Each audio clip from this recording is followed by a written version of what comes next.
Good evening, everyone. How have you been? Please confirm you can see me and you can hear me. Right. Good evening, guys. Good to see you all. YouTube gang, can you see me? Good evening. Please confirm you can see me loud. You can hear me loud and see me very clearly. Can I have feedback, please? Okie dokie. Awesome. Can anyone see me? Can anyone hear me? Please let me know so I can go ahead right away. Hello, people.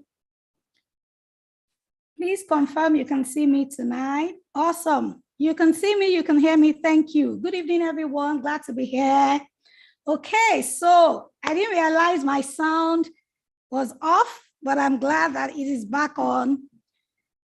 Just let me know if I can fire on already. I am excited. Gang 40, don't fall my hands, as they say. 2 weeks ago, the 20s blew my mind. Like, they were so amazing. The energy in the room was so fantastic. And the 30s tried. I don't know, maybe some of them may be watching this, so let me not go and miss Yan. But I know that the 30s, the 20s were so fantastic.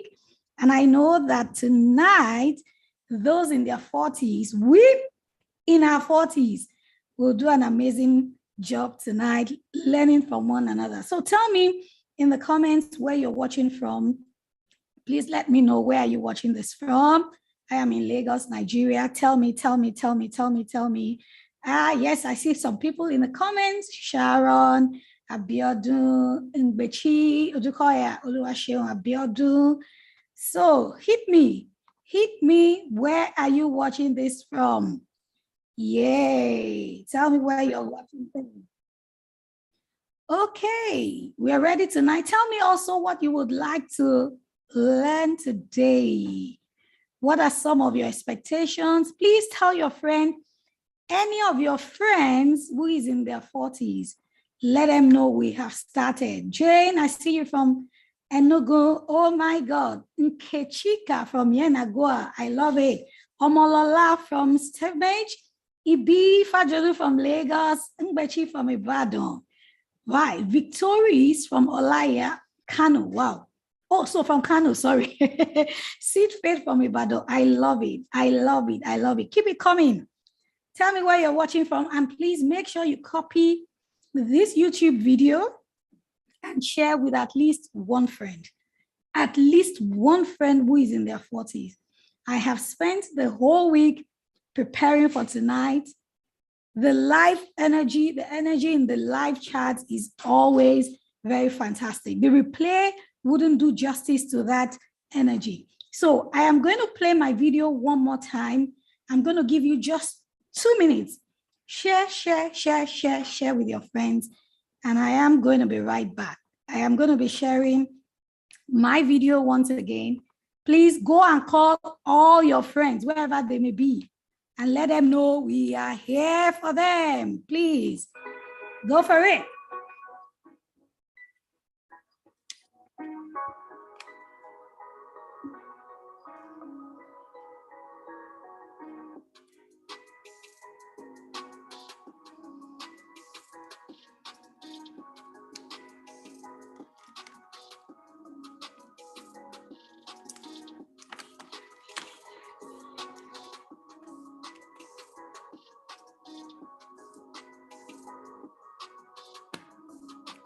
The better part of my career, I did not have a clue about how to manage my finances. So when I found my balance, when I found my financial rhythm, I took it upon myself to teach people from my experiences. So make, manage, multiply money. I tell people those are the 3 things you do.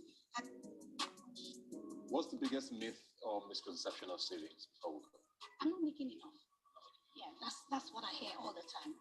More often than not, it's about cultivating the right habits. You see, those who suddenly, so to say, stumble into money, ask them.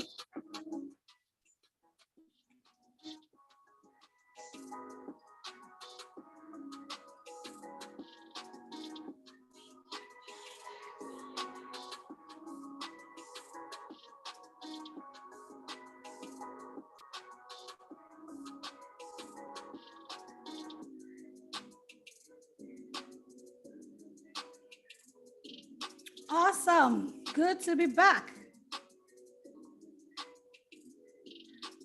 Okay, thank you. Olusheyi, Tommy King, Oyina Mola from Akure, Tommy from Ibadan, IK from Onitsha. Thank you. I'm glad you're here. Please share with your friends, guys. Put it on the Telegram group. Put it on your stories. If my face is beautiful enough tonight, just snapshot, bam, bam. Put it on your stories. Tag me and tag Smart Stewards. Put it on your WhatsApp status. Copy the YouTube link and tell people we are live. For those who are in their 40s, I've got 7 M's, and I'm not going to waste time. We're going to go right straight into this. Abiodun from Port Harcourt, I see you. Welcome. Oyinda Mola Akure, welcome. So are we good to go? Cecil from Abuja, so good to have you. If you have a friend in their 40s, this is my final call for now. Just hit the share button, copy, put on your WhatsApp group. Ibinike, put on our Telegram groups. We are good to go, guys. Are you ready? I need 40 years, and we will go right into our conversation. You do not want to miss this. Tolulope, I know, good evening, good to have you. Now, give me yeah, if you are ready for the presentation. How do you smash your money goals in your 40s?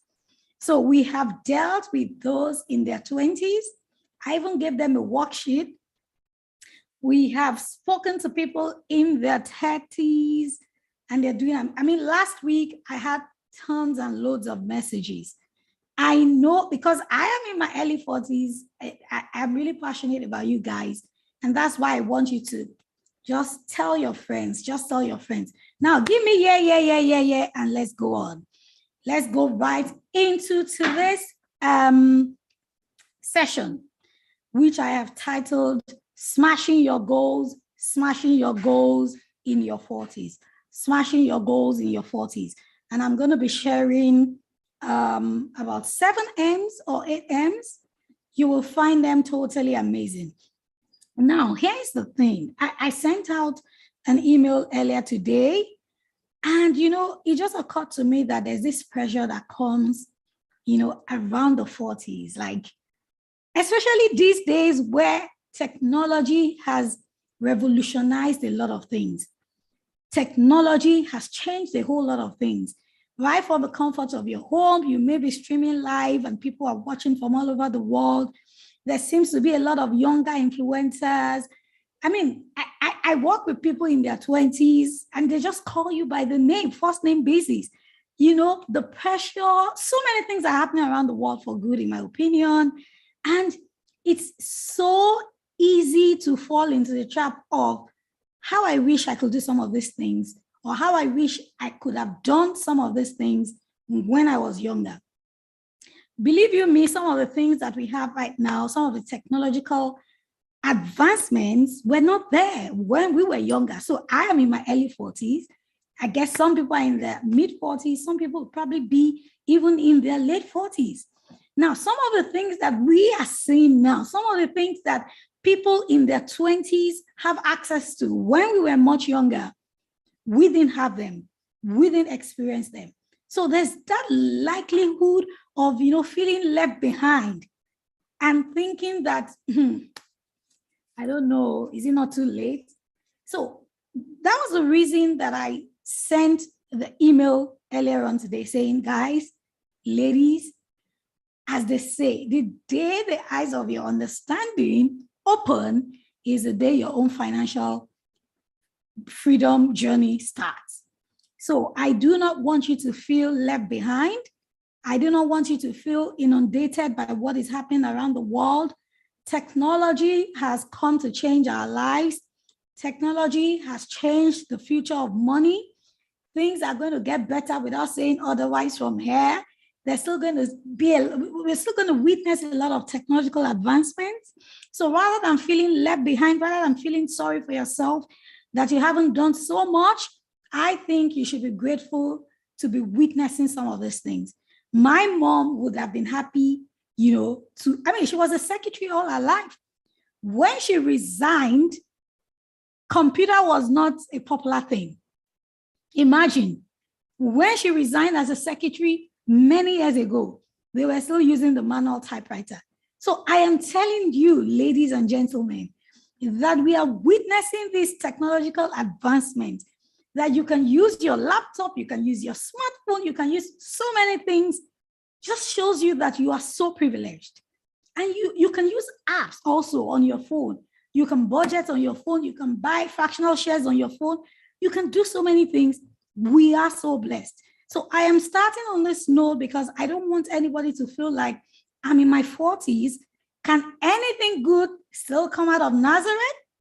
Am I still able to smash any goals? I've not even set my goals, not to talk of smashing them. I am here tonight to encourage you that, hey, your 40s, your 50s is a very good time, a very good phase, and a very good season of your life to start to smash your goals. So I am going to be sharing 7 to 8 M's, and I'm just going to go into it. So I hope you got that initial pep talk. This is the best time of your life. And actually, your best financial times are just about to start. Your best financial season is just about to start. This year, next year, this decade, you are going to experience and enjoy phenomenal growth in your finances. You are going to build wealth. You are going to interact with a higher level of wealth. You will handle wealth that nobody in your family has ever interacted with. And I'm not going religious on you. Even if I go religious on you, it's allowed. But I'm just saying that with the things I'm going to be sharing with you tonight, I am hoping that you will have light bulb moments and you will learn amazing things that will just jumpstart and sort of expedite your journey to financial freedom. So I'm not seeing the comments. Tell me if you are still with me. Thank you. Okay, I am going to be sharing my screen as we dive into our 7 M's tonight. Who is ready for this?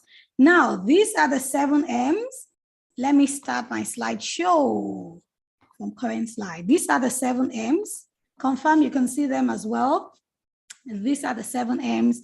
Motivation. Let me move to the next slide so that you don't see you don't have like an original, right? Okay, my name is Shola Deshaki. For those who are just meeting me for the first time, I am the lead coach and founder of the Smart Stewards. I am an author, 8-time author with many unpublished articles. I am an investment coach. I lead the Smart Investment Club, and we have invested over $4 million.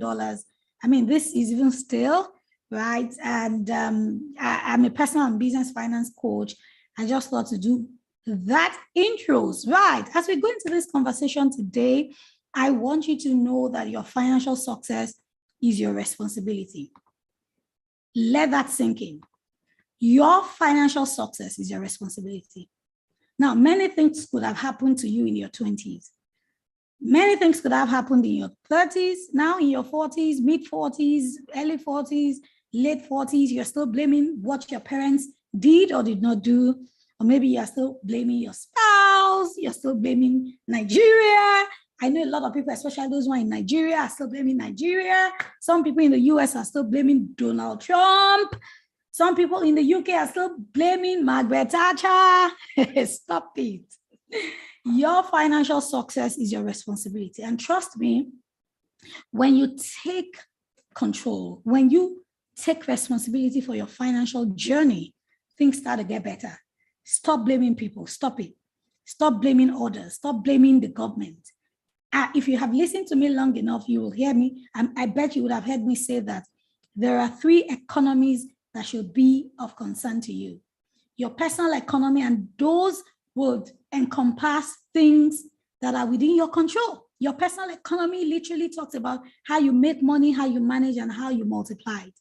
Now, the national economy talks about what the government is doing or what the government is not doing. You don't have control over it. So in Nigeria, the dollar hit about 580 some weeks ago. Do you have control over it? You can only talk about it, guys. So stop blaming anybody. The things within your own control, face it and do justice to it. The third economy will be the global economy. Trust me, things that happen in the White House affect your finances directly and indirectly. Things happening in China affects your finances directly or indirectly. When Joe Biden sneezes, your personal finance is affected. But again, you don't have control over it. So your financial success in your 40s. Now, I want you to leave behind whatever has happened in the past. The only reason you're going to think about them would be because you want to draw learning points. But aside that, you're not bringing in to be successful going forward and to maximize everything you'll be learning tonight. You're leaving that baggage behind and you're taking responsibility. Do you see it? So financial literacy is your plug for you to be successful with your finances. Have the right mindset, have the right knowledge set, have the right skill set. Again, if you're not going to go home with anything tonight, go home with this point. My financial success, and I want you to type it out.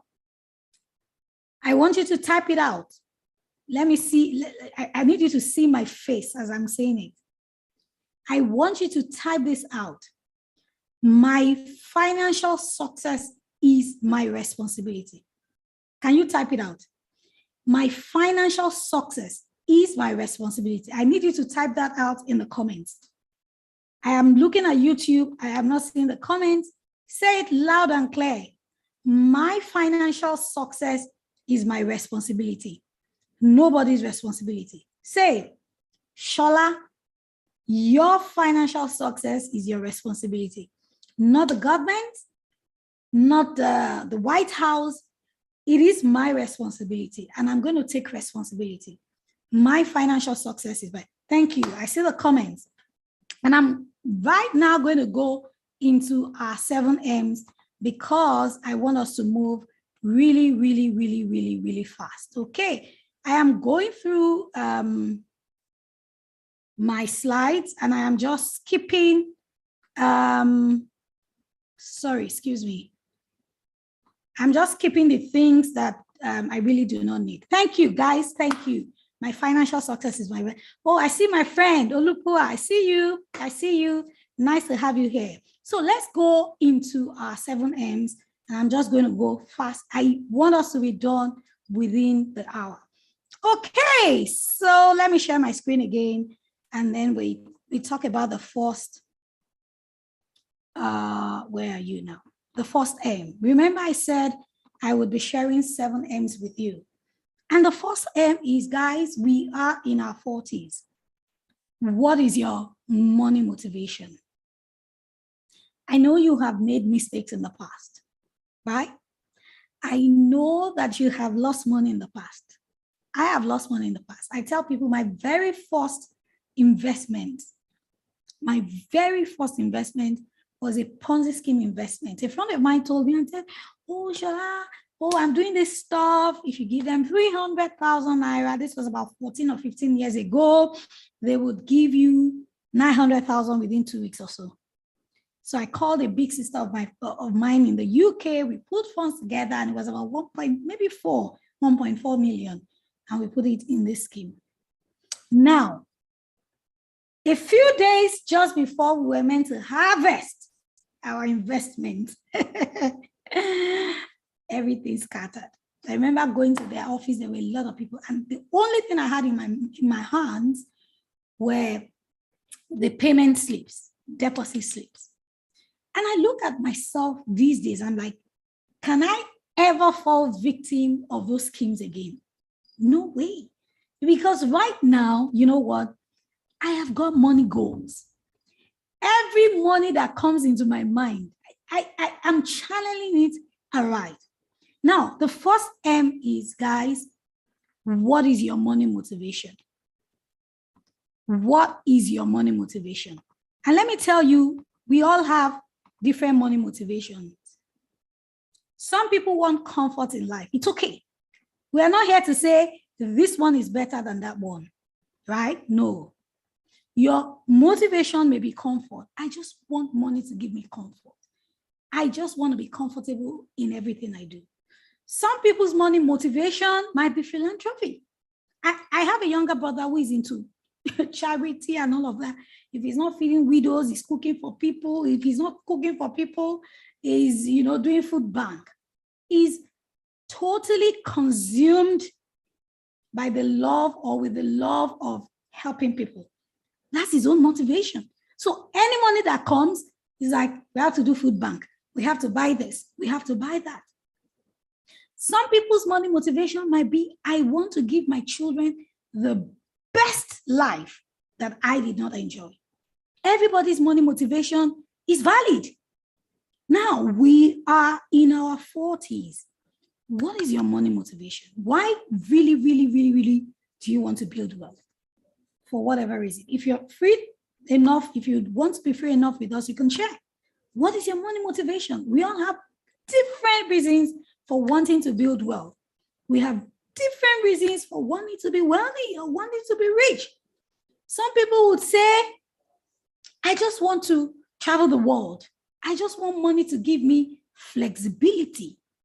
So money motivation could also be your money values. As I am talking right now, I want you to either type it out or just put it somewhere.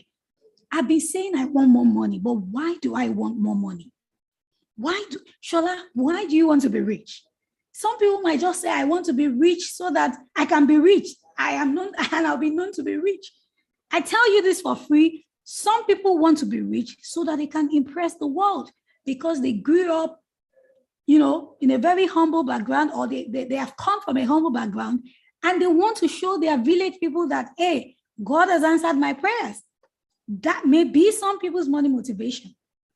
And listen to me, ladies and gentlemen, if you go on social media, this money motivation thing, it is not hard to decipher, so to say. If I have a conversation with you, within 5 minutes, I'm likely to understand what your money motivation is. So my first M, ladies, gentlemen, we are in our 40s.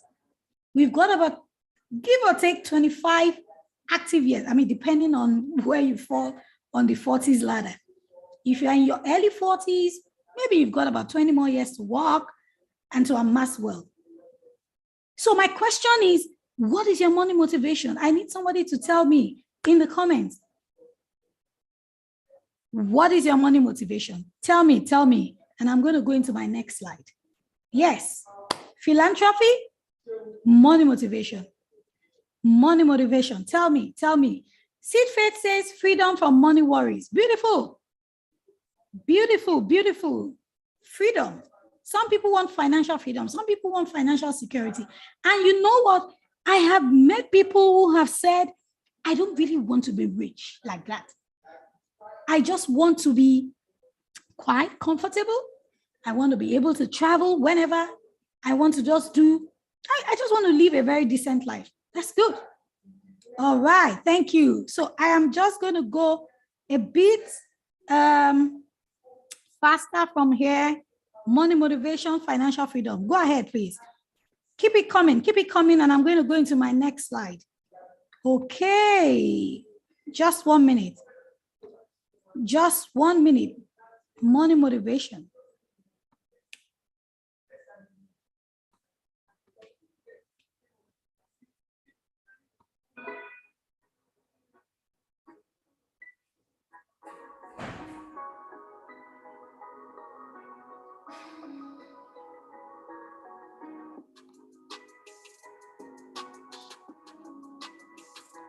Okay. Now, have we written our money motivation? Keep them coming. Awesome. Good. I'm going to go into the next one right now, and we will keep this conversation going. Thank you. Keep it coming, please. Where's my slide? Got you. Okay. So what's your main money goal? Now that you have it, now that you know it, now that you have you have a strong reason for wanting to be wealthy, our conversations going forward would be centered around that money goal. And that's why I said, everybody write it out. If you're not putting it in the comments, fine, write it out on a piece of paper, because whatever you have written as your money goal will determine the action points you will take from here. right? So let's go ahead. Where are you, my slide? Oh, my slide doesn't want to answer me. Okay, all right. So now that you know what your money goal is or your money motivation is, my tip for that is to get familiar with your figures. If your money goal is freedom, if your money goal is flexibility, if your money goal is philanthropy, if your money goal is to travel around the world, then you need to get familiar with your figures. What am I earning currently? What do I need to do more? Now, I see many times when I talk to people that a lot of people are agitated. They're afraid about money. When it comes to, hey, money issues, people are so apprehensive. There's this popular quote by Francis Bacon, and it says that money is such an excellent servant, but a bad leader. Now, if you find yourself apprehensive, agitated all the time over money, then money is probably taking the lead. See, money is just a resource. Now it is night, the moon is out, probably the stars are out. We're going to sleep tomorrow morning, the sun is going to come out. There are resources to make our lives easier. Money is just one of such. But you see, the emphasis and the pressure that comes with money. I don't want to break money down. I think I did with the 20s. Money literally is a means of exchange. And I once thought the 5 C's of money, that you see, cash is only the least. You have cash, you have credible relationships, you have competence, you have character, and you have credibility. Sometimes, look at what happened with, what's this guy's name now? This guy that just raised, 200 million. What's his name, guys? Remind me. Davido. Right. Now, the guy came out on social media and said, we didn't know what he was going to use the money for until yesterday when he said he was giving it out to charity. But this guy said, guys, I want money. I don't have money. I mean, supposedly, but I need you guys to give me money. And he started to call out his friends. He didn't have the cash, but he had credible contacts and credible relationships that could raise $1 million each for him. As of when I checked in the morning, it was 192. But I read a press report that he gave saying that they had raised 200 million and he was having 15 billion to it from his pocket, and they were going to give it out to orphanages, 250 million. So you see, this money thing, somebody like Davido has conquered money because, hey, you raised 200 million and you're saying, guys, I am adding 50 million. I'm not sitting on it. You know, like they say, get all you can all you get, and sit on it. So if you find that you're still very apprehensive about money issues, you need to have a conversation with yourself. Get familiar with your figures. Why am I always agitated?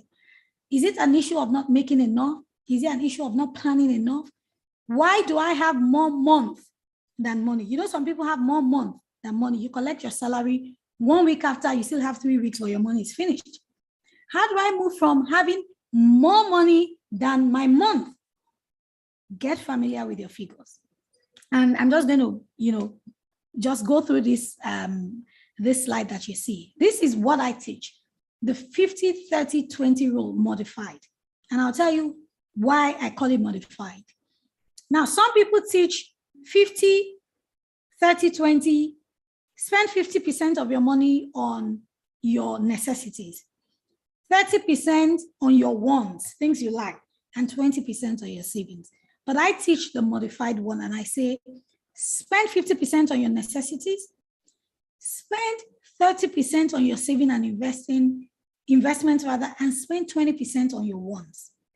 I don't teach don't spend. I teach spend smartly. Are you with me? So I am saying, now that you know your money goal, your money motivation, get familiar with your finances. Get familiar. Don't shy away. Some of us, we don't want to. When it comes to money, you say, no, I don't want to think about money. If you have that disposition, money will continue to look like a terror to you. Get familiar with your figures. So my money goal is comfort. How much would actually give me comfort? What am I currently earning? What can I do better? So I want to be able to give more. Why am I not able to give more currently? What are my limitations? Is it that I am not making enough money, or is it that I have too many expenses? So again, write down what is likely standing between you and your money goals. Okay?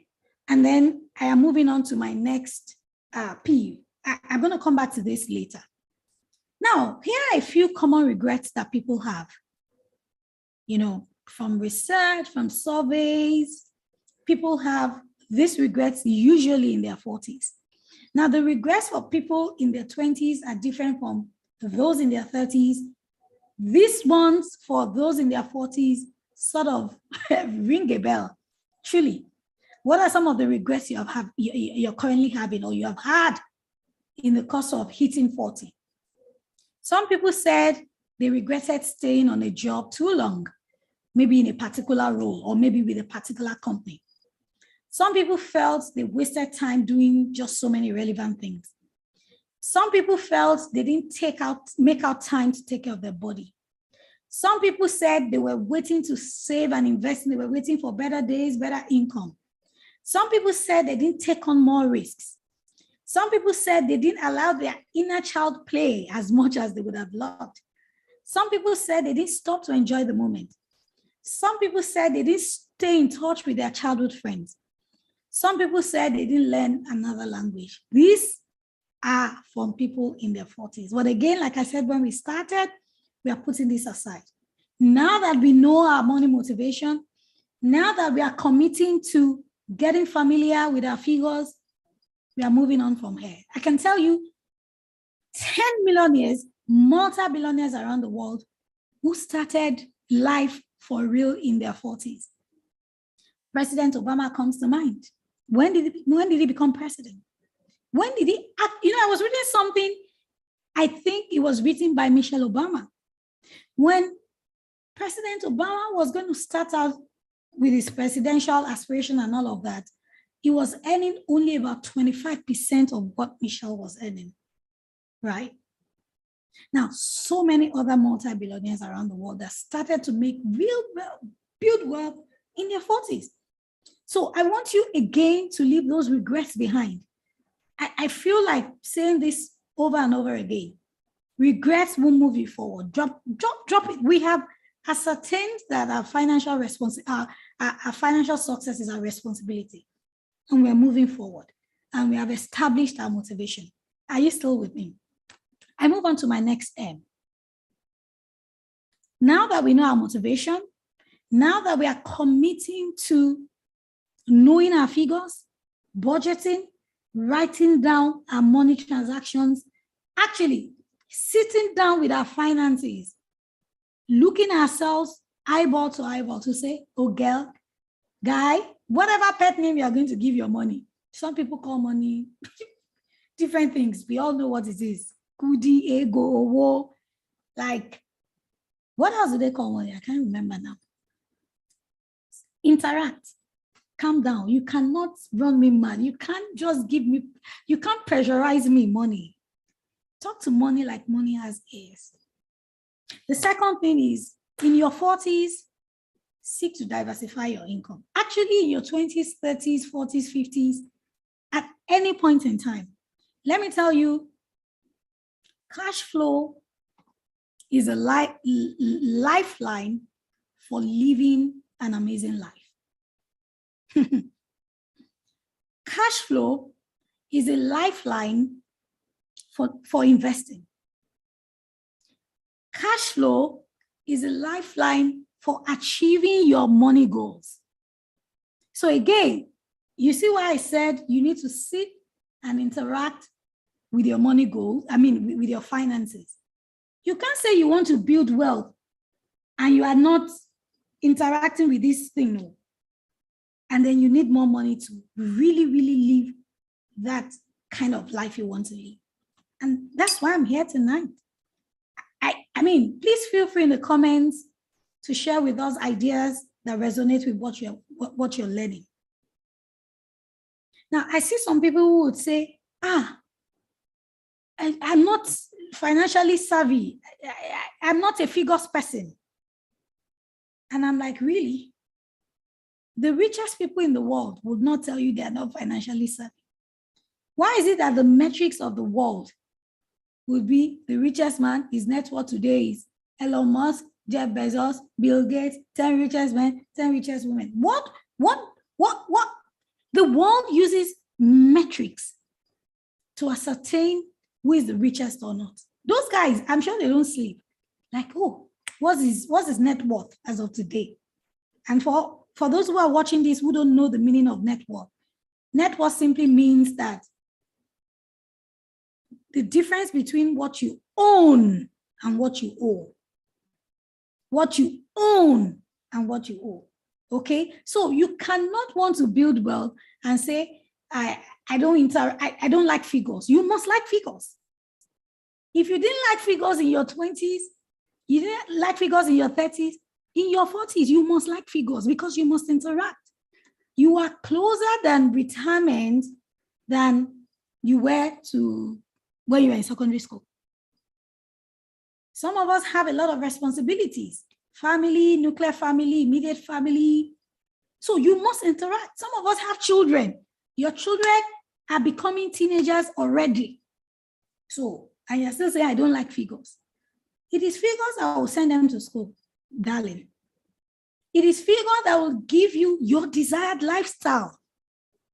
Do you see? Everybody on this call must like figures. In our 40s, guys, we must like figures. We must become financially savvy. Back to my point. This season is, like I tell people, I've said this time and again, that a credit alert, no matter how small, will move your bank account forward than a debit alert. I gave this example maybe 2 weeks ago, and I said, if you want to buy something and maybe it is costing $499, and in your bank account you have $490 on your card, what happens? It will bounce. You want to buy something in Nigeria, 5,000 naira, and you have 4,999. The bank or the card company will say, let's just allow her. It will bounce. So if you call your friend to send you just 1 naira at that point in time, your transaction will go through. That shows you the importance of every kobo, every cent, every pence, every thorough kobo, like they say. So in our 40s, guys, we need to be able to sit down to say, again, goes back to interacting with your figures. So what is currently coming in? What are my outflows? How can I bridge the gap? What can I do? It's not a matter of jack of all trades, master of none. We are all saying jack of all trades. Look at this world, richest men in the world. Look at these people. Look at Oprah. Move from TV, you write books, you own this, you own that. Look at Rihanna. You move from being a singer, you're acting. You move from acting, you own what's the word? Fenty.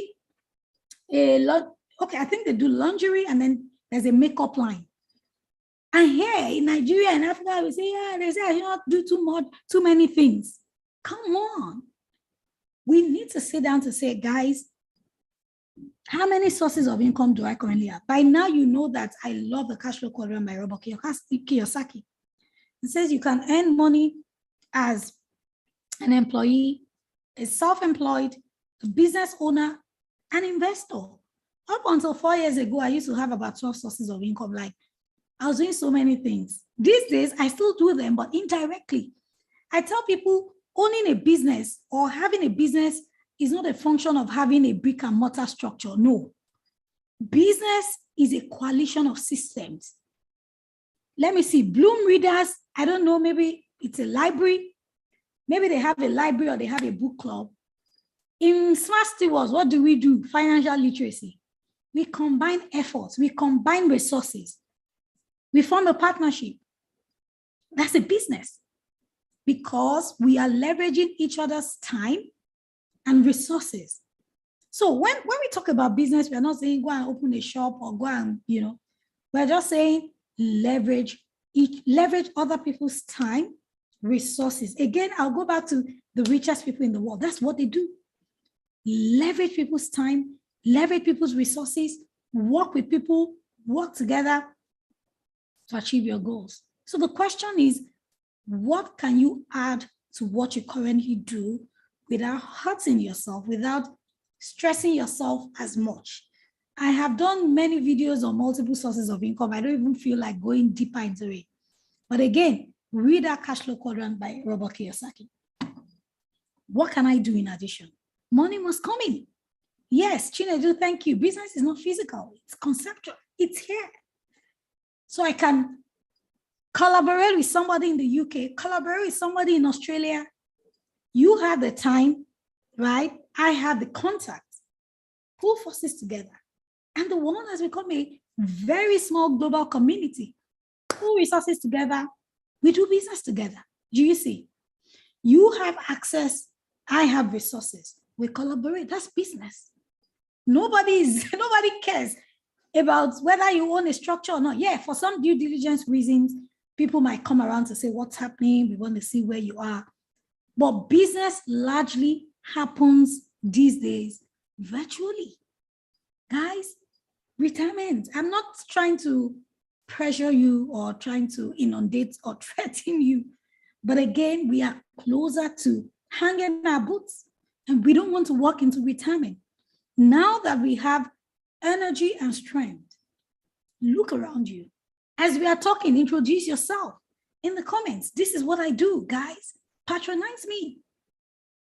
I like to talk about Mrs. Awoshika a lot. When we talk about this cash flow quadrant, and I usually would explain how she has moved around those 4 quadrants. Now, for a very long time, she used to oversee our business, the so-called Chair Center, right? I mean, I've known her like 15 years ago because one of my mentors is an investor in her business. And then she kept running that business as a self-employed and then was sitting as board member of many companies. Well, the ones we all knew about was First Bank. Now, she was called to become chairman of First Bank, making her a what? An employee of First Bank. Now, you see how operating in the employment quadrant, in addition, her business all along was still running.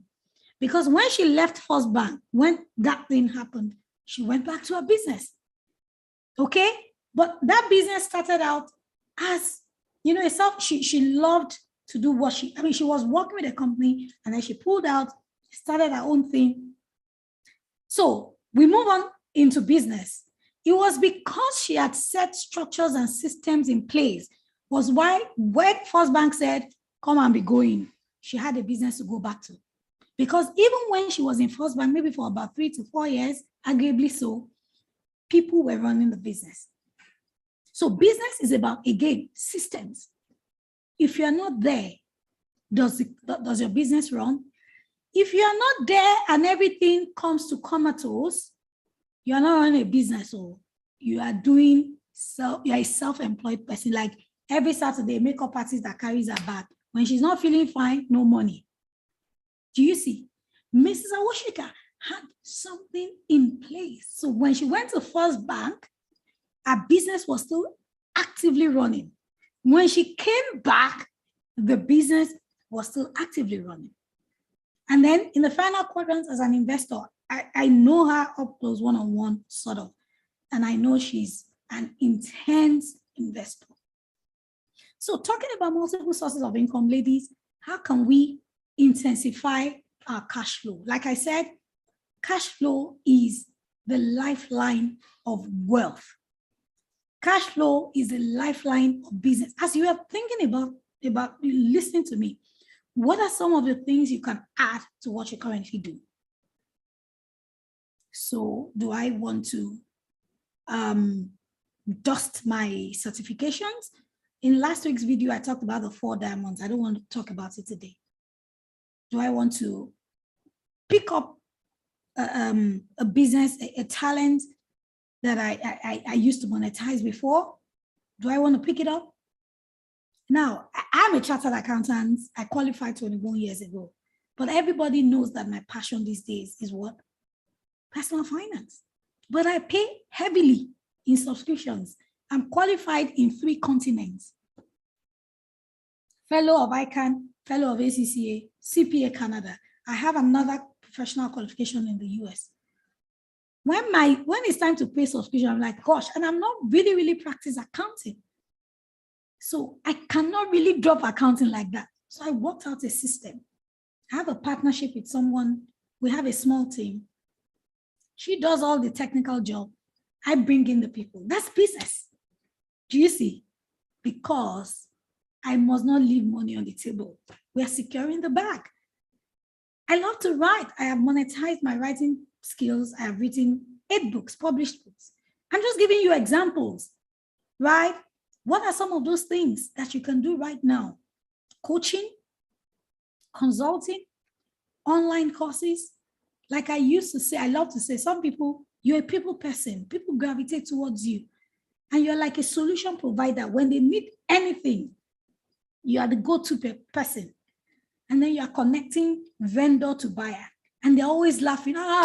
Thank you. If not for you, this person did a good job. Are you monetizing? Don't get me wrong. You can't monetize everything. But if it's a monetary transaction, finder's fee must come into play. Our 40s is a good time to keep up cash flow, improve on our cash flow, because the more cash you have, the more discretionary income you have, the more investments you can do. Because again, building wealth is a function of you making your money work for you. If you work for money, sometimes you are ill, you are indisposed, you're tired. But building wealth is about getting to a level where your money starts to work for you or continues to work for you. You're sleeping, your money is working. As you're in Nigeria, your money is in the US, in US stocks. You are in Canada, your money is here in Nigeria in agro businesses. You are in the UK, your money is somewhere. Like somebody I know who is very, very huge on cryptocurrency. Your money is somewhere around the world. We must improve our cash flow. Okay, I think I've said so much about that. Let me move on to the next thing, and then I want to move forward faster from here. I think I put up a tip also for this point. The cash flow quadrant, I already mentioned it. You can take a snapshot of this. This sort of encompasses how you can make more money. Sometimes you might moonlight with people. I recently worked with somebody on a project and he just volunteered. He said to me like, yeah, I can pay you. Actually, I have worked more in my life with people who would say, oh, in an area of deficiency, can you do this for me? I do it, you do it. We pay, we go on, we shake hands. Do you see? So as we start to talk about some other things, remember that cash flow is key.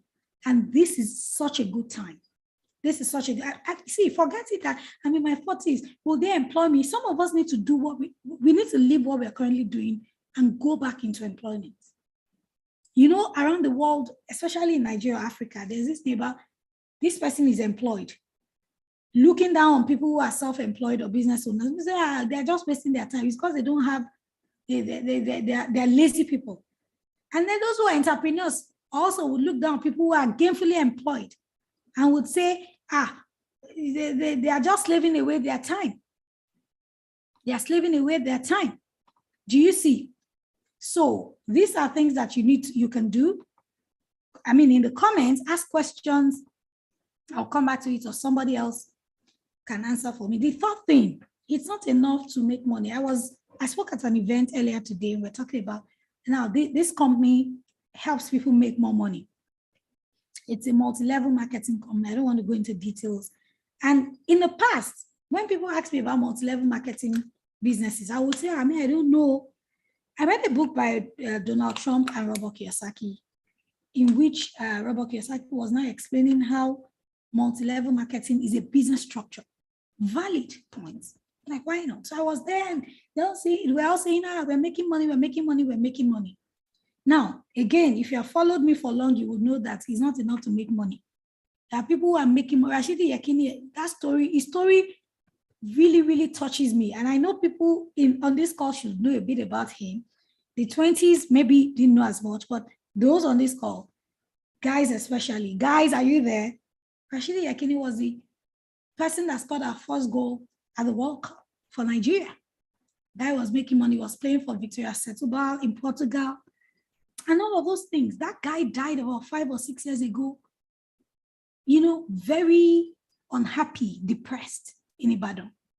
It got to a time they said he was roaming around the streets of Ibadan. What happened to the money?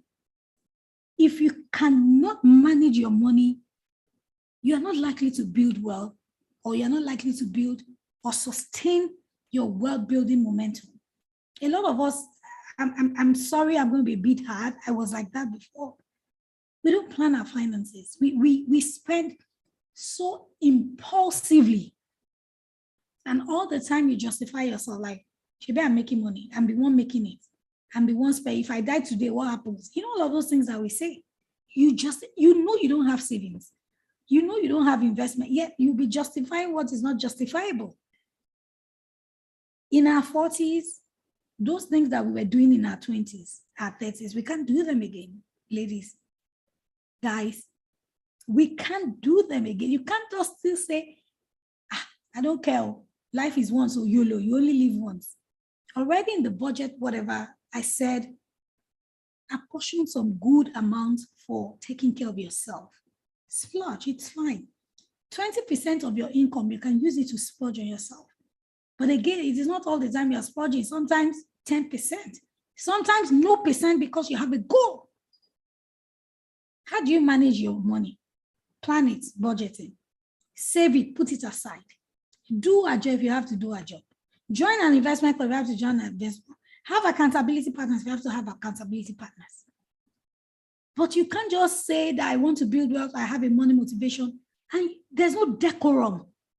Like even your wallet is tired, like, auntie, you have opened me like 20 times today. Even your star 737 is a mess. You look at your alert, sometimes you look at your bank table, you cannot even know what is, you can't even remember some transactions. Like you see counselor, oh yes, transfers, those things. You see, what technology will do to us? What technology will do to us? Also like star 737, star 5. Guys in the UK, you have your own stuff as well, right? So what are some of these things that we can do? How can we cut down on those excesses? How can we cut down on those things? See, we all have those little foxes spoiling our financial. I have mine. Don't think that because I'm a financial coach, there are days I see, I have an app that I use, Monify, Monefy. Somebody can help me cross check. That's what I use. Within my mastermind, that's what I told them to start using, earlier in the year, and it works. Today, all the monies are spent. I will write it down, record. At the end of the year, of the month, it shows me everything I've spent on my hair, everything I've spent on makeup, everything I've spent on new clothes. Fantastic tool. If you cannot track it, if you cannot measure it, then you are not likely to move forward. A lot of times we don't track our finances. We don't measure. Do you see? So you must understand that you need to manage your finances. It's not enough to say I'm making money. You must manage it. Do you see? So let me go to my next M. If you're learning something, let me know. Where are my slides? Yes, I see you. Right. What are some of those things that make you trip? Clothes, Ashebi, shoes, bags. What else? We all know them. And some of them say, I don't care. If you die, you die. Or you have not died, and you will not die. So don't say some people that had money, they have died. You are not them. They are not you. Let's move on. So 3 out of 7. I have 4 more or 5 more, and then we'll take questions. In your 40s, my next end, money and marriage. Let me tell you guys, your marital relationship will determine how far you would go with achieving your financial goals. Yes or yes? Or yes or no? Tell me in the comments. If you're a married person, this is not a marriage class, but I am telling you that it's not about the choice of your spouse, because we have gone past that one. We have been married for 15 years. So we're not going to say the choice of who you marry. Maybe the class I had for the 20s, I was saying you have to be deliberate about who you're married. But this one, you have been in it. Your spouse will determine how far and fast you'll be able to achieve your goals. If you are not financially compatible, and let me tell you, surveys show that one of the major reasons for divorce is money. Okay? Now, the reason I brought it up is because we can't just sweep it under the carpet. Let's face it. Money and marriage. And I wrote a free book. If you look on my Instagram page, it's there. You can get a link to it. I shared 8 things. Your money, our money, my money, your money. That's the title of the book. What are some of the things you need to talk about in marriage? I said the first thing is understand each other's temperament. One husband is a spender, the wife is a saver. One husband is a sanguine, the wife is a phlegmatic. The husband goes out, sees a new car. They haven't paid school fees, so buys a new car. Says God will provide. And the phlegmatic is always, let's save, let's budget. If you don't talk about it, you will continue to live in resentment and bitterness. In our 40s, it's not late to rock the boat. Sir, mommy, daddy, this financial issue, we have been shying away from it. Ejeka sorrow. Like, let's talk. Communication. Like, daddy, what are you doing? Mommy, what are you doing? What are we doing? Thank you, Olumayowa. Over 86% of the 10,000 millionaires research in the States are married. Yeah, marriage is a good thing. Don't get it wrong.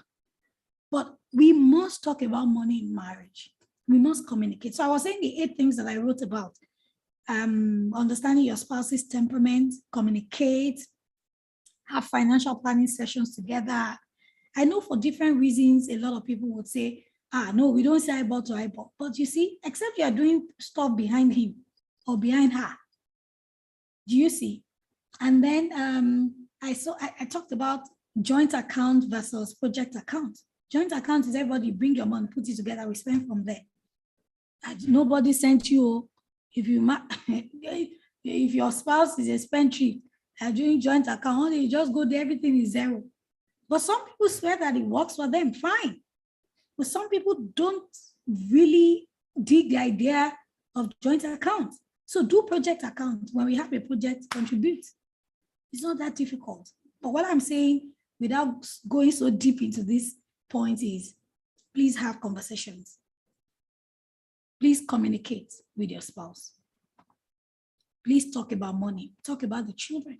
Talk about the children, the kind of school you want them to go.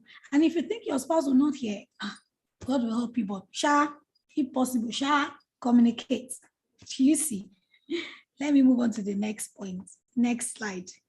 I don't want to dwell so much in it because I know it's usually a pain point for a lot of people. The next M, making progress. Be marketable. Position yourself. I shared this last week with the 30s, and I couldn't share my slides, but it was one of the points. I shared 7 P's with them, and their P was positioning. But for us here, I'm saying be marketable, be in demand. I follow a lot of these high-profile career women. When I say follow, not, but I just observe what they're doing. Today, I saw a post by Ambassador Aki Kungbe. Nimi Aki Kungbe. She used to teach personal finance. I call her the doyen of personal finance in Nigeria. Today, she is the ambassador of Nigeria to Greece. In her 50s. I think she's 58 going 59 or 59 going 60. They have, Aruma, all of those people, they are old, but even if you say technology has changed, these ladies are still very relevant.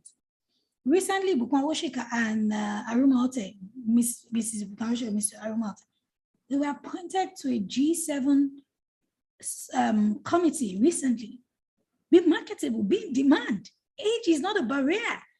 Don't say because I'm 40s, I cannot get it. You can, if you want to go into, you want to revamp your career life or whatever, do it. You want to go back to school, do it. My uncle went back to school to read law at 64 or so, or maybe 60, and he finished at 64. And he became a permanent secretary in Lagos State. Unfortunately, he died a few years after, but you know what? I remember vividly his graduation picture. I was going to say, I can't go back to school.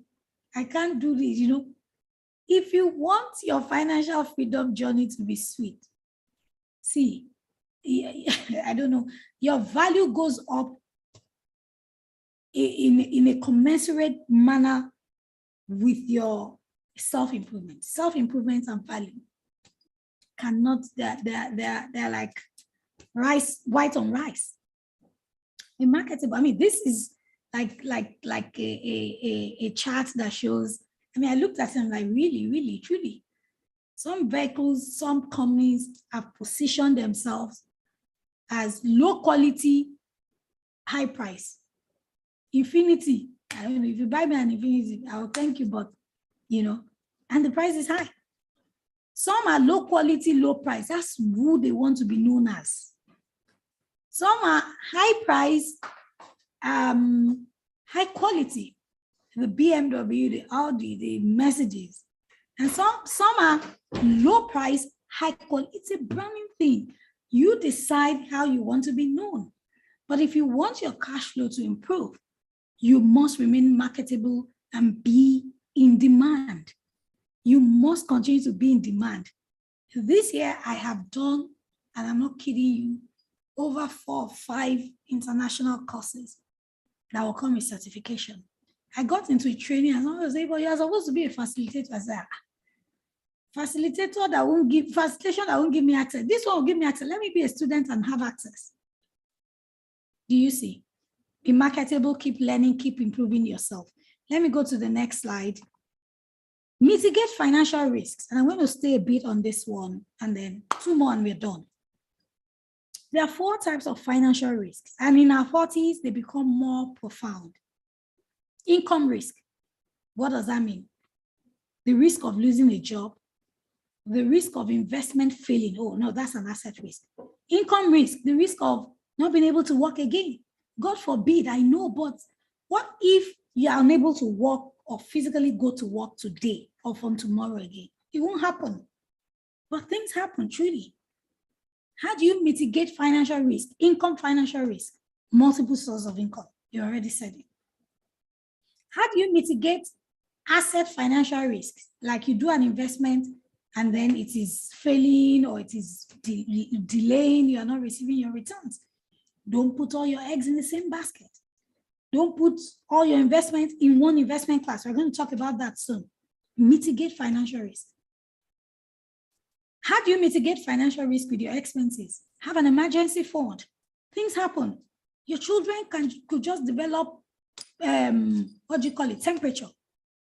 A pipe in the house, a pipe in the house might just burst like that. Things just happen.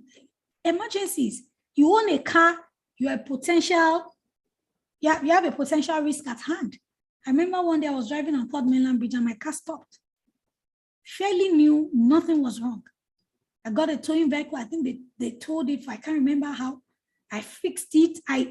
Another day, we were going on the other side. Somebody was driving and somebody's tire flung out of his car from the other side, bounced, perched on my car, broke my windscreen on top speed.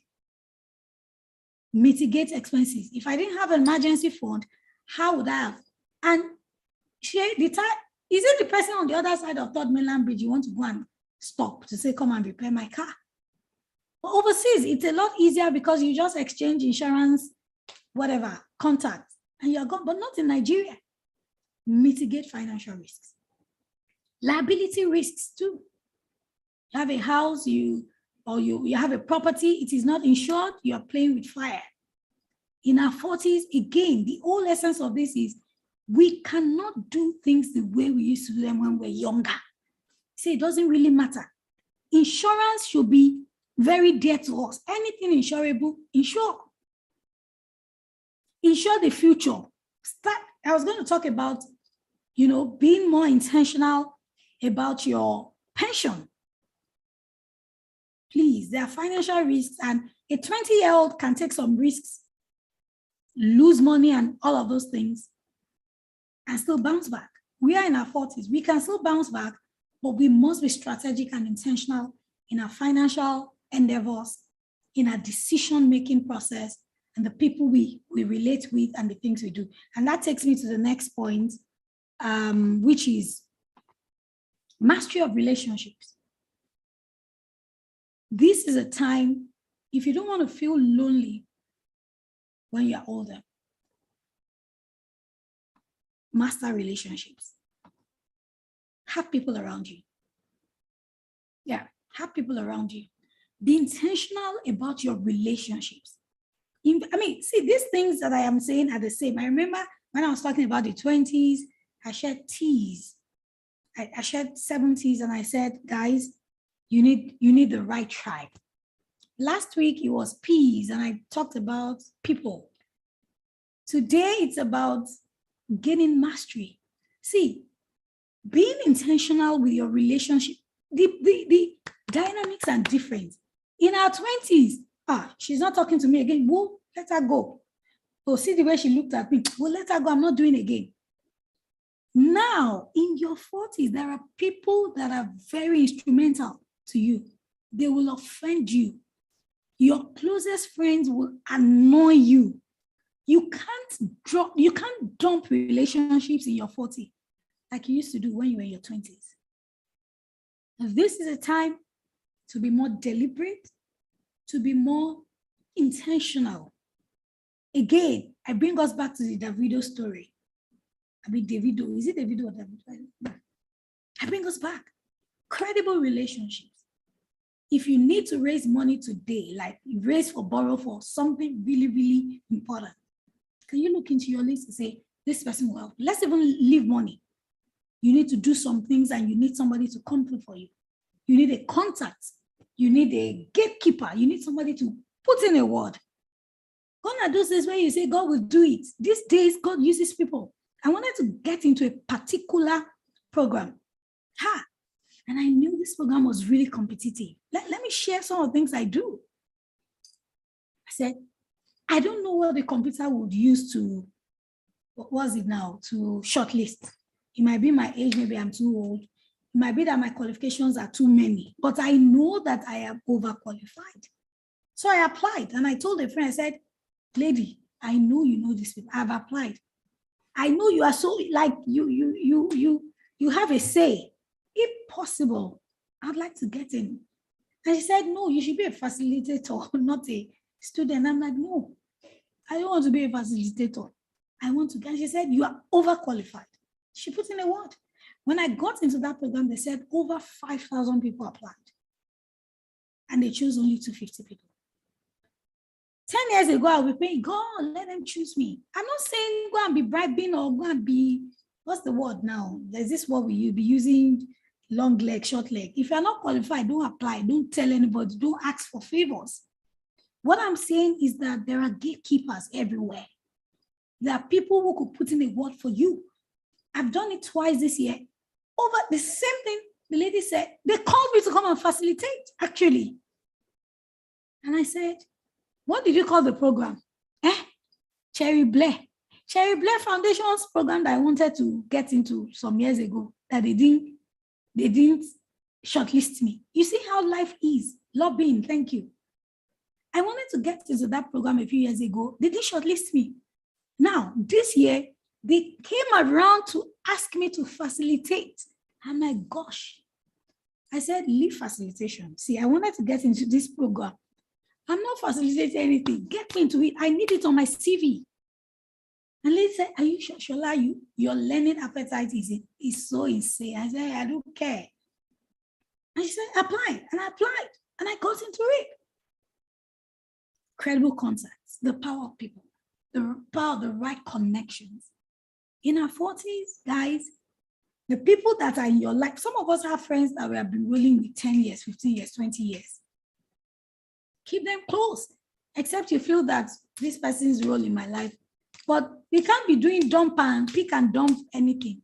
If it's not working, don't force it, let it go. But I'm saying that we are intentional. We're being intentional about the future. Do you see? Anybody in my life, right? If you are in my life right now, you have a reason to be there, Neil. And not like I'm saying I want to expel people, I want to shut down some relationships, but I am intentional. If I feel stifled, if I feel, I will let go. We need people, ladies and gentlemen. Are you catching anything? The comment section is very, very quiet. Okay, let me share the last M, and then we'll take a few questions. And I'm going to invite our academy manager to also put in the word, because I know he likes to talk about this next point. So this is my last, it's actually 8 or not. Should we have spoken? Can you list out the M's I have spoken about this evening? Now, this last one is very key, and I bet that's what many of us have been waiting for. How can I invest? What can I invest in? How can I save? The last M. This is the time to build our multi-asset portfolio. Even if until now you have not been investing, you have not been saving, you're okay. Today is a good day. And from here, everybody is going to start the journey of investing. Whether it's going to be a 5,000 mutual fund, you're going to buy a fractional share tonight, but we are going to start the journey together, and we're going to hold ourselves accountable. Next year, when we do, this age-specific webinars, you're going to come back with a lot of testimonies. Time is your friend. Time is on this journey to building wealth. Time is your greatest and biggest ally. So what is a portfolio? Without mincing words, imagine a portfolio now. All of those portfolios. Do people still carry all those portfolios again? Is it portfolio or what's that? Yeah, it's portfolio now that they open, has, let me see the comments. Share is portfolio. Help me now. Thank you. Talk by you're listening. Thank you for listening. Is it portfolio? That thing that our fathers used to carry around now, that they will put so many things in it, documents, keys. It's portfolio, Abby. Somebody confirm to me. Is it portfolio? Yes.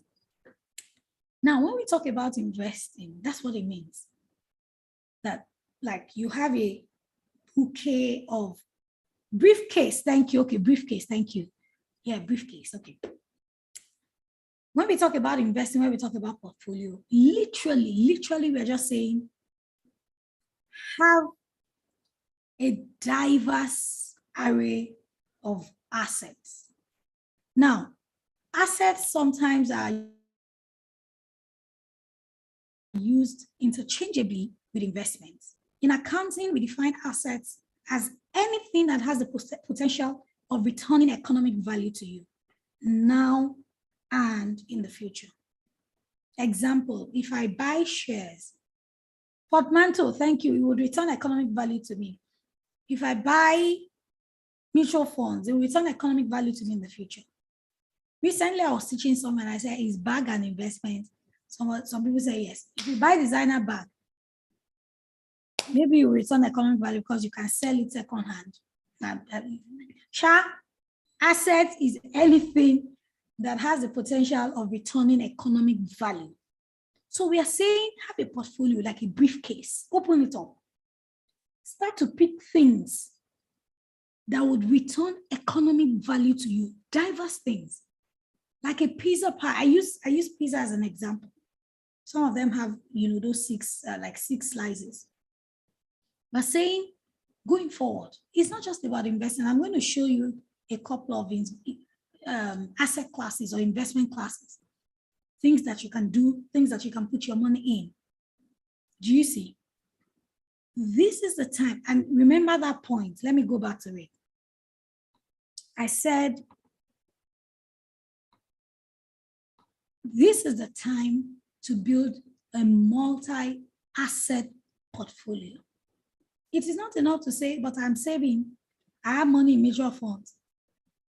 The essence of having a portfolio is that when one asset class fails, the other is doing well. In Nigeria, for about 2 or 3 years, all of those cash and cash equivalents were a mess, returning 2%. Put more. It was even worse than having a savings account because we see mutual funds as investment, yet it was returning very, very silly figures, silly rates.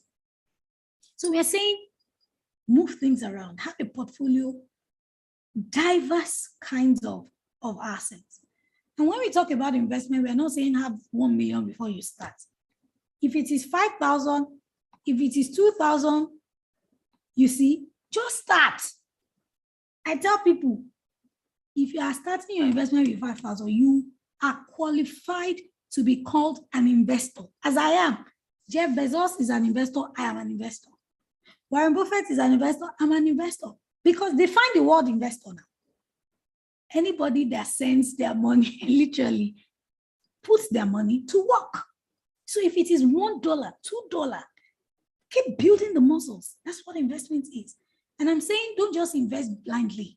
Again, the things you did in your 20s would not work now. It's about being intentional. You know the thing they tell us about taking care of our body? Now I know. Can I be vulnerable? Before I was 40, if I could eat like 2 days eating spree. 3rd day, 4th day, I knew what to do to shed that weight.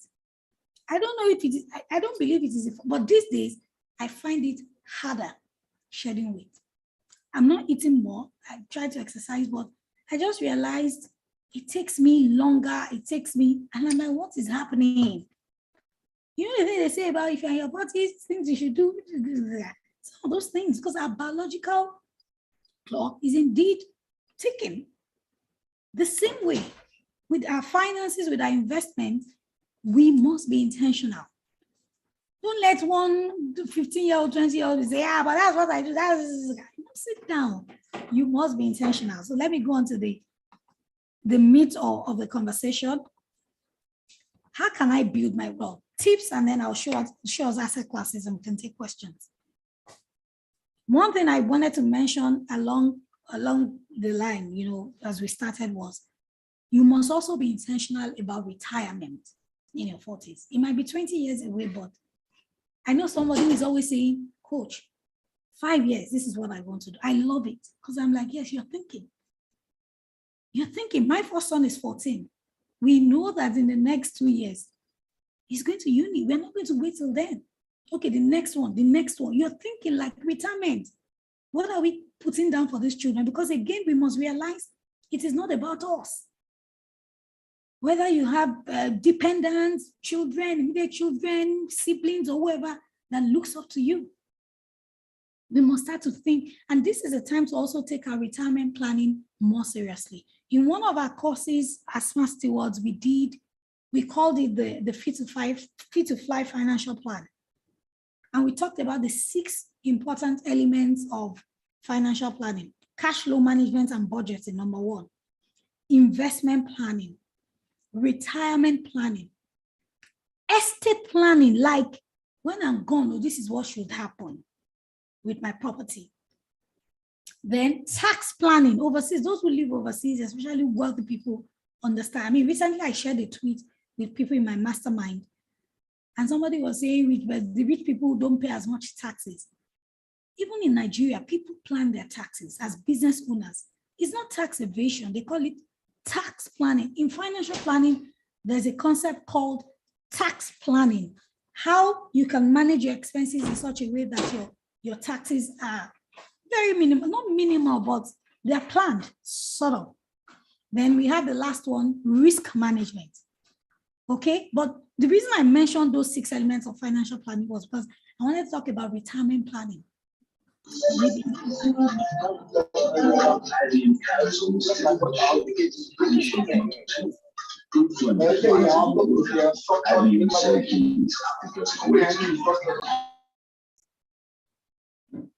So, retirement planning, we must be deliberate.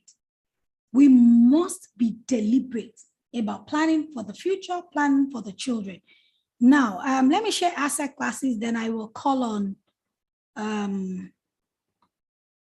Coach Emo, one of our coaches, to talk about, portfolio management, diversification and allocation.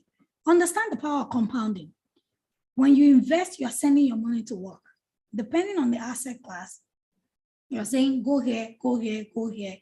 Now, I didn't want to put this, but I thought the 20s, when I thought the 20s, I was really, strong on this particular one. Start early, okay? And we're looking at it.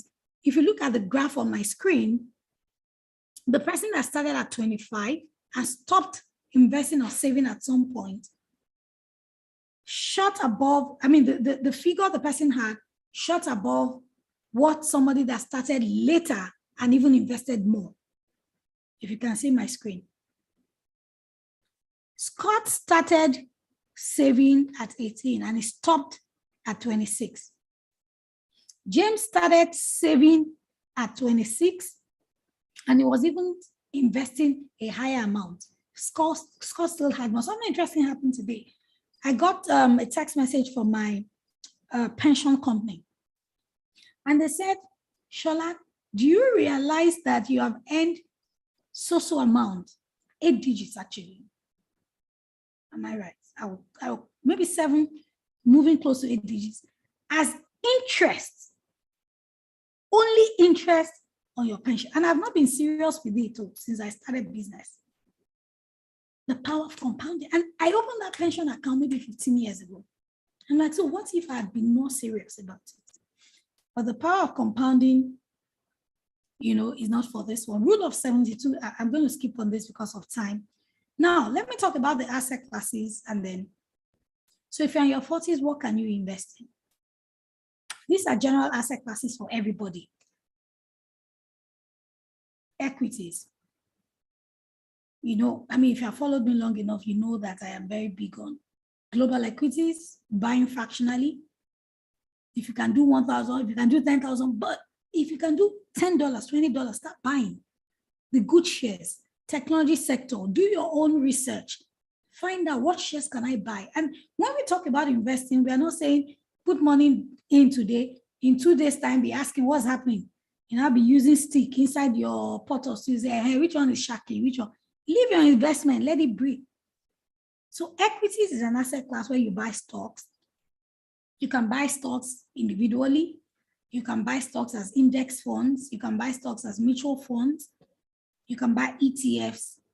In Nigeria too, but to be honest, most of my stocks right now are foreign, right? I've still got a portfolio of Nigerian stocks, but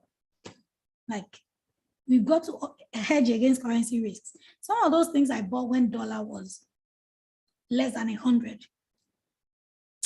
If I changed the money to dollar, I know what I would have now. So I'd rather hedge against currency risk. At SIC, we provide that information, how you can buy fractional shares. So an Amazon is 3,429, maybe today or as the last time I checked. You can say that, okay, I can't buy one full Amazon share, but today I have, and you're buying, you are holding. A mentor of mine shared with me how that his friend, when he got to the US in 1997, one Amazon stock was $2. Imagine if that guy had bought just 100. Today, you know what that would be? About $3 million or so. I hope I'm right.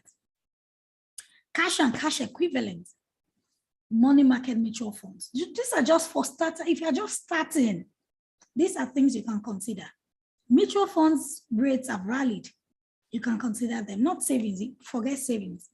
But overseas, or those in Canada, in the UK, and the US, some of them don't have access to a variety of mutual funds that we have. But money market mutual fund, under equity, you have equity funds. Bonds, for example, we also call them fixed income securities.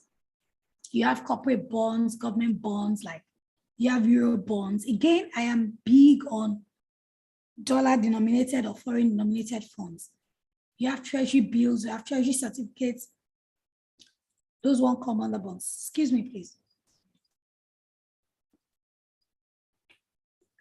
Then you have property, real estate. These days you can crowdfund. I remember at SIC, we have done a couple of real estate projects. Everybody, some people, one plot 5.5, one plot 8.5. Some people come together to crowdfund, right? The concept, the thing I like about this generation is crowdfunding has become more glamorous. Like you can crowdfund. Do you see? And then commodities, metals, energy, agriculture, and then digital currency. I mean, these are old images, but these days you see digital currency. Let me share another slide that should interest you. I think I shared it with, with the 20s. This would interest you. And this, it was a pie chart I shared with them, but for the 40s, the percentages differ a bit. So this pie chart says, in your 40s, you can still take a bit of risks. You can do stocks. You can do bonds. You can do real estate. But this is even outdated because, again, depending on where you're watching from, in Nigeria, currently there's a ban on cryptocurrency, but I know we have people watching from all over the world, you see? So, I mean, if cryptocurrency is allowed in your country, go read up about it. At our annual summit last year, we talked about, you know, the future of money, where money is heading, the revolution and evolution of money, and it's just so interesting. So stocks, what are some of the, I already said you can buy fractional shares, you can buy mutual funds, you can buy individual stocks fractionally. Warren Buffett's company, Berkshire Hathaway's one stock is about $429,000. Me, I bought into it. I don't know, maybe one day God will answer my prayer, I will own a single share. But recently, I was talking to somebody who has a full share, bought the share at $200,000. Today, it is $400,000. Now, the rate of return, you will like, for how long do you want to wait? But that's just an example. So I said, tips for building your portfolio. You still need more guided, intense guidance, right? But these are just general tips for those who are starting out, you know, as per what they can invest in. Let me see my next slide, and then I will, okay, so these are just some of those things. Before I go on into my final thoughts for the day, Emo, are you there? Can you talk a bit about portfolio management, those in their 40s, from your point of view? What are some of the things you think they can put in their portfolio? What are some of those asset classes they can? Hi, Coach. Yeah. Can you hear me? Yes, we can hear you. Yeah, hi everyone. Yeah, in terms of asset allocation in your 40s, there are about, let's it depends on which side how you want to call it out, but that, like Coach said, there are about 4 or 5 of them. But the one I'm most interested about is not much about asset classes, but it's actually about diversification. You've got stocks, you've got bonds, you've got property, you've got others. But how do you diversify within a particular asset class? That's like you zone into a percentage of the pie, and you now look deeper into that one. Why is that important? It's important because at the age of 40, depending on where you're starting your journey, but if your journey starts today, there's still time, basically, because we are living longer now, and technology is making us live longer than previously. So how do you do? Number one, you need knowledge. Number 2, there is investment is changed. Let me just dive right into it. The way investment was done 5 years ago is not the same way investment is now. The companies that were the big companies 5 years ago are no longer the companies that actually the company for the future. And if you're looking to see where to put your money, the question there is understand the time we're in. Your ability to know that the times has changed. There was something that I was actually saying in a class, I think last week, is within a space of 9 months, Elon Musk made the same money that it took Warren Buffett 79 years to make. Something is changing right now. So it is good for you to say, okay, I'm going to stick with those asset classes. I'm going to put my money into stocks. But the question there is, which of the stocks are you doing? Fine, we can do mutual funds. We can do index funds. Mutual funds, index funds are only giving you return around well, if you're in the West here, return around 18 to 20%. I know in Nigeria, you can get about 100, 140 if you go for things like the AI. But the question there is, what are the industry of the future? Let them dictate what you are actually diversified into. And there's something you cannot escape. We are in a different regime right now. We are in the age of artificial intelligence. The game is changed. But do you know something? It's changed to our advantage because most of us, we missed out when Amazon was about $100, when all these companies just started. But now we have the opportunity to get into the companies of tomorrow. Everybody would have heard that Facebook is no longer Facebook now. They have, a parent company called Meta, and Facebook is just a subsidiary under Meta. What is Meta all about? Meta is all about virtual reality. What do they call that? Metaverse. What is Metaverse all about? It's about you being able to sit down, doing what we're doing, but we're doing it in 3D. If you play video games, you will understand that a lot better. So what am I trying to say? Fine, go for those, same companies and go for them. However, find a particular percentage, how you diversify each of those asset classes and say, within stocks, I'm going to go for the future. Number one, artificial intelligence. Number two, clean energy. Number three, EVs. Number four, health. Number five, I would say this, but it's cryptocurrency. You can't escape it. But cryptocurrency is actually a product of what? Blockchain technology. Banking system will not be the same anymore. Why are we saying that? The reason is because the world is moving away from centralized to what? To a decentralized way of life. And that is just what the future is going to be like. So in terms of looking at what to do for each of the classes, do you actually know that it's actually a big thing now that people are buying virtual properties right now? Do you know that you can actually buy a virtual piece of land? Let's say your land that you own in Nigeria, you get to Metaverse, you buy that same plot and you own it digitally, and that is just permanently. Now, in the future, if you decide to turn that house to a park in the virtual world, people can pay you virtual tokens that you convert to real money to come and stay in your house like Airbnb. You're thinking that is not possible. I'm in UK right now. We're having a conversation while you're anywhere you are in the world. We are in the world of virtual reality already. So don't think this is not possible. So this is what is happening. And do you know that I watched a documentary last night, and they were saying that the way the prices are actually going up in the virtual world is actually crazy. A lady actually said, okay, can you go online? Let me see, the head office of our company, how much it is. They said it was $3,000. Before they finished the conversation, that same property was around $7,000 or $8,000. Because why? Everybody is rushing into this. I'm not telling you to rush and do things you don't understand.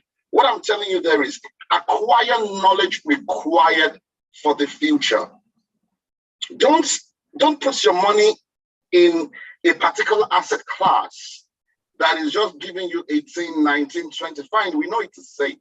I'm not telling you to go to MMM or to go and look at ways to double your money quickly. But I always tell my mentor, I said, my mentor, look, give this thing 5 years. It is easy. Do you know that in the last 12 months, the world has created more millionaires than it has ever done in the last 30 years? This is an opportunity I would want us to soak, especially we in the 40s. I'm passionate for us because why? I missed the trick. So let us get the knowledge required for us to know, you've worked so hard, you made the money, now you're managing the money, how you are allocating them. When it comes to stocks, split it into two. The big guys, go for them, they're going to be there. But what about the guys of the future? 3 years ago, nobody saw Tesla coming. One of the guys in Shark Tank said, if Tesla came to audition, he would say no to him. Why? These are the companies of tomorrow. Companies of the past, for them to hit 1 billion market cap, it took them probably years. The companies of nowadays, it's taking them probably weeks or months to hit market cap of 1 billion. Let us tap into the future. Coronavirus is not going anywhere. I'm sorry, because it is something in which I've discovered that, it's one of those flu things that comes in the UK. We get flu jab every year. So instead of them to design, one particular silver bullet that will kill it, these guys are not doing that. We now have a booster shot we have to take now. You take dose 1, you take dose 2, you now take booster shots, you now go again and do what? And buy tablets. What are they doing? That is telling you they're actually finding a way to manage this over a period of time. Let's go into pharmacy. So what am I trying to say? Let us align our portfolio in a way that we're preparing for the future. And the future I'm talking about is 3 to 5 years. The short-term future. Let us benefit from this ride, this tide that is carrying on. I'm a fan of crypto. I tell everybody I meet out. That's the first thing I'll tell you. Why? The world system is, I use the word loosely, is actually rigged against the common man. But one thing technology has done there is technology came and broke the rules. Now, a genie is out of the bottle called the blockchain. That genie, if you can actually understand it, maximize it, and then follow it in terms of where it is leading, it will bring you closer to your financial future freedom than you expected. Because, it takes time. But, on a motorway or expressway, there are 3 lanes. There's the slow lane, there's the middle lane, there's the fast lane. All of us are going to the same destination. But if you stay on the slow lane, you're doing 40, you will get there. But if I get there and I overtake you and I stay on the middle lane, I will get there. But somebody with a Ferrari, that is the knowledge, that gets on the fast lane, we get there before us. So what am I saying? Get the knowledge, update the vehicle you're driving, update your speed.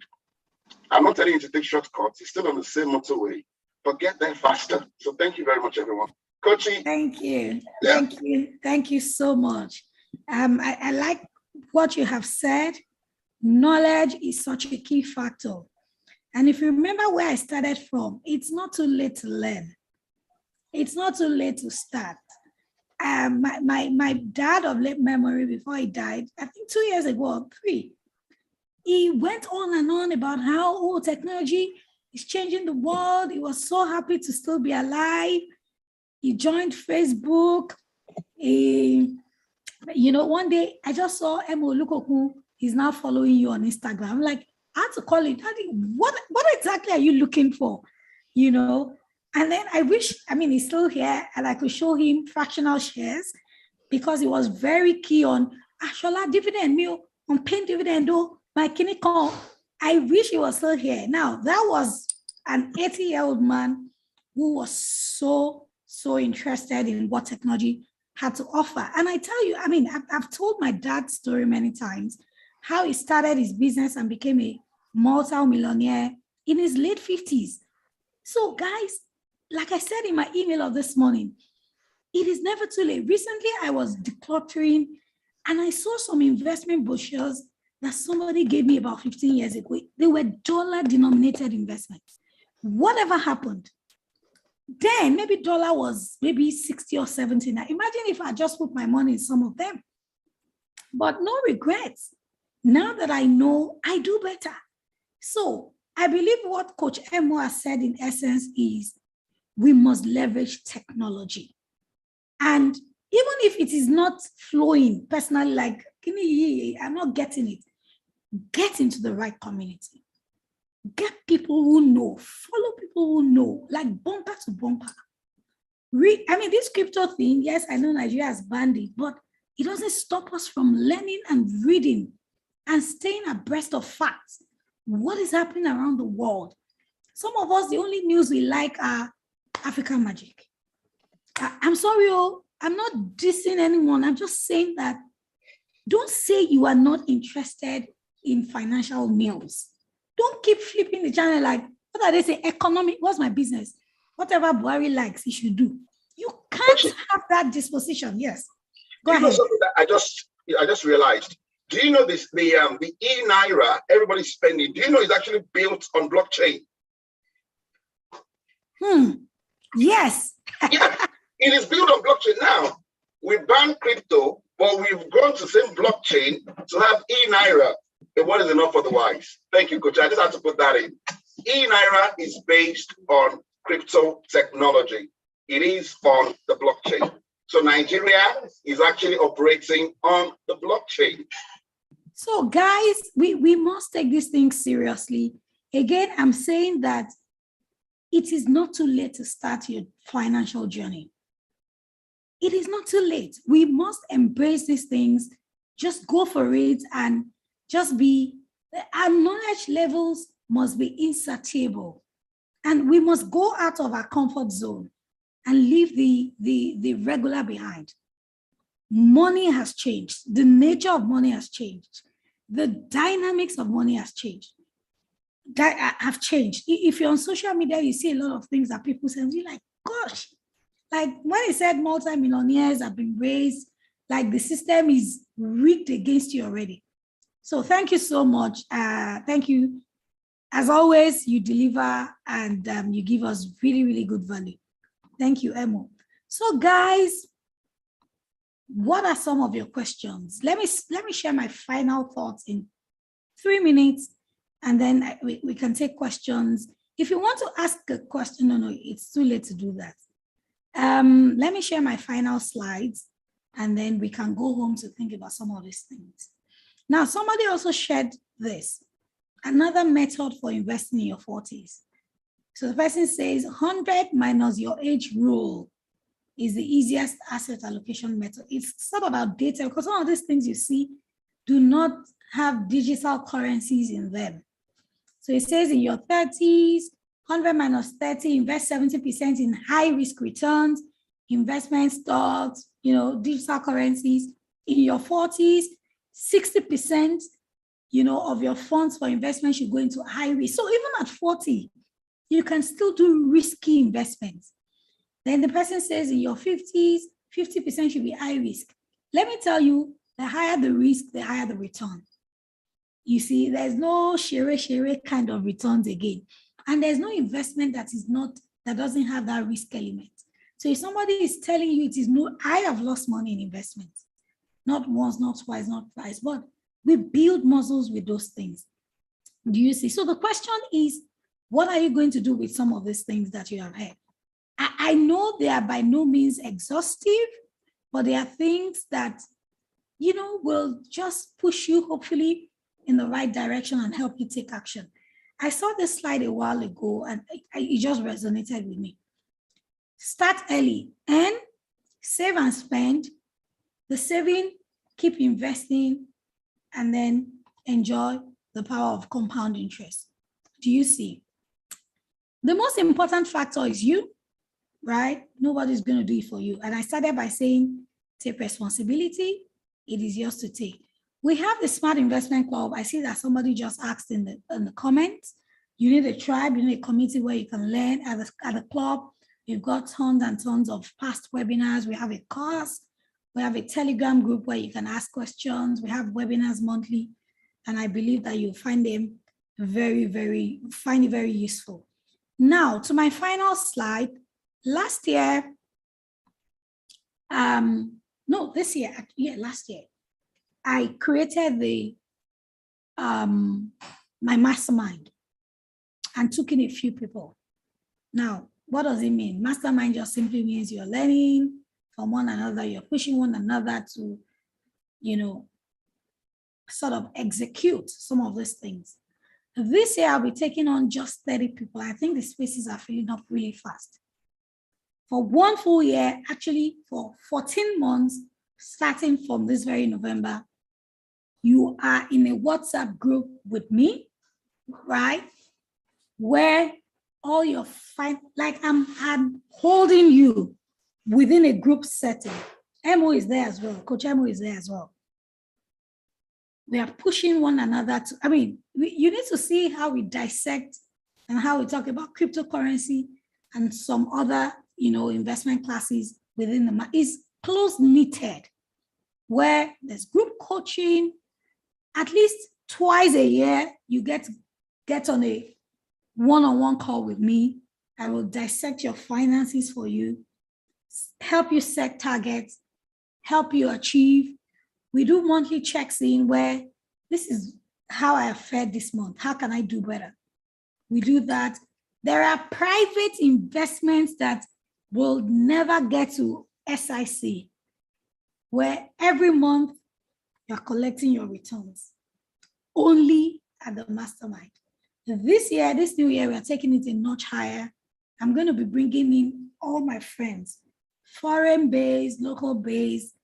We must intensify our drive to make more money, to manage, and to multiply. So this is a call for those who might be interested in the mastermind, accountability, group coaching, and a whole lot more.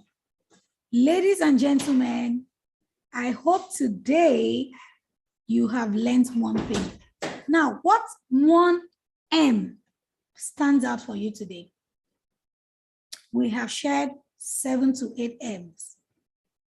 The first one being having a money motivation. The second one being, who can remind me? Who's going to remind us? Please put it in the comments. Have a money motivation, right? If you're not telling me, let me go into my screen, my slides. Have a money motivation.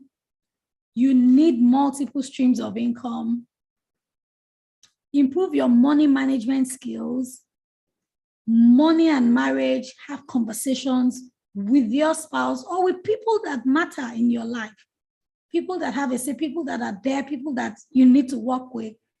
Be marketable, right positioning. Mitigate financial risks. Gain mastery of relationships. Don't say I'm not a people person, I'm a very private person. How? In this day and age, there are people in our club I have never met. And you will think that we've known each other for long. There are people that I only met recently, and they've been a member of our communities for about 4 years. There are people that I may not meet anytime soon, but we are all working together, achieving goals. I have 2 coaches in the US. I've never met them. That's what technology has done. And then we talked about multi-asset portfolio. So now, before we go, I need you to write down one thing you are going to do from this class. Just one thing you are going to do from this class. To say, I have listened to you, Shola, as a coach. I am going home to practice this.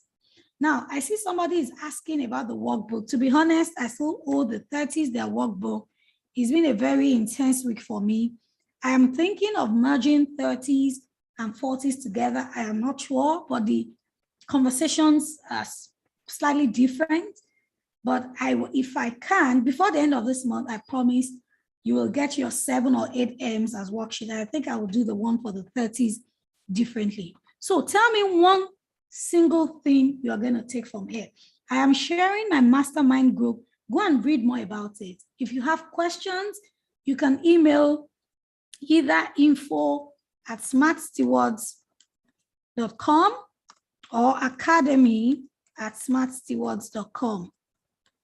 If you have questions about the mastermind, if you have questions about the Smart Investment Club, please email info.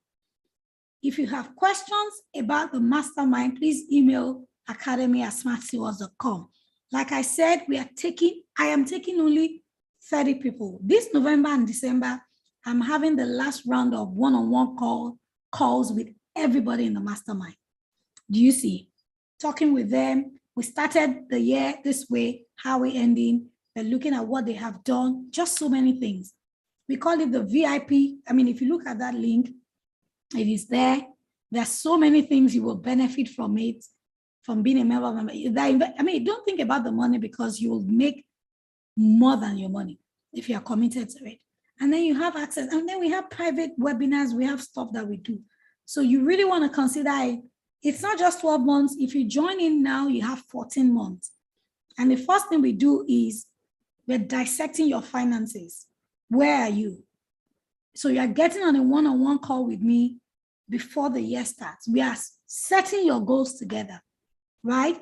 And there are other things that the masterminders have access to that the general SRC, I mean, they are very risky but interesting investments we wouldn't share with the general SIC members because you see, I cannot come and be saying stories. But at mastermind, you are taking not just milk, But meat, you can chew it, you can digest it. Your learning metabolism is fast, insane, activated. You're like, let's do this. And we are taking things a notch higher. So, ladies and gentlemen, I do not want us to go beyond 9 p.m. tonight. I hope you have learned a thing. Take a snapshot. Please tag me on your stories. The link will be up and you can come back to watch it. You can share it with your friends. Tag me on Instagram. Tag me on your stories. One key thing that stood out for you and one thing that you are going to take action on. You have attended so many webinars this year. It's not enough to attend webinars. It is not the hearer of the word that is blessed, but the doer. Write one thing tonight. And if you can, pick an accountability partner here. Tell us what you do. This is what I do. Be my accountability partner. We formed an accountability group when it was 70 days to the end of the year. I think it was about a month ago. We had a webinar within the SIC and we formed it. Those guys like literally push. It's a free Telegram group. And then I had a course. I had a program I was doing 10 courses.